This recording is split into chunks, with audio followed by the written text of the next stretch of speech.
विपक्ष अक्सर केंद्र सरकार पर केंद्रीय जांच एजेंसियों का इस्तेमाल अपने फायदे के लिए करने का आरोप लगाता है, लेकिन बीजेपी इन आरोपों को बेबुनियाद ही बताती है।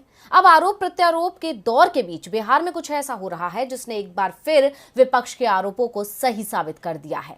क्या है मामला, देखिए रिपोर्ट। बिहार में बीजेपी लंबे समय से अपने सहयोगी दल जेडीयू को कमजोर करने में लगी हुई थी, लेकिन जेडीयू ने बीजेपी को ही झटका दे दिया और बीजेपी से नाता तोड़ राजद से नाता जोड़ लिया। बीजेपी बस हाथ मलती ही रह गई।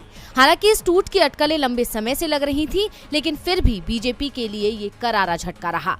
ऐसे में बीजेपी शांत कहां बैठने वाली है और उसने विपक्ष में आते ही बिहार की नई सरकार को घेरना शुरू कर दिया है। इस सब के बीच अब बिहार केंद्रीय जांच एजेंसियों के निशाने पर भी आ गया है और खासकर इन एजेंसियों के रडार पर है राजद, क्योंकि बिहार में बीजेपी को लगे इस झटके में राजद की महत्वपूर्ण भूमिका है। ऐसे में इधर मंत्रिमंडल विस्तार की तैयारियां तेज हुई और मंत्रिमंडल विस्तार हो गया तो उधर सीबीआई तेज हो गई। सीबीआई ने आरजेडी की मुश्किलें बढ़ाने की तैयारी कर ली है।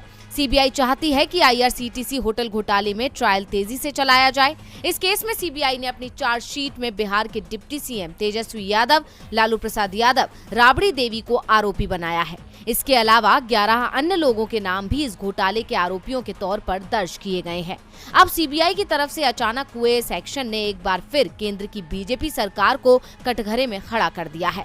हालांकि ये मामला काफी पुराना है, लेकिन अभी तक ठंडे बस्ते में पड़ा हुआ था और अब जैसे ही बिहार में बीजेपी को झटका लगा, ये मामला उठा लिया गया और सीबीआई ने राजद की दिक्कतें बढ़ाने की प्लानिंग कर ली। अब ये सब देखकर विपक्ष के आरोप में सच्चाई नजर आती है। ऐसे में अब केंद्र कितना ही इन आरोपों को झूठा बताए, लेकिन बिहार में बीजेपी का सत्ता से बाहर जाना और सीबीआई का एक्टिव होना, इन दोनों बातों में कुछ ना कुछ कनेक्शन होने की संभावना है।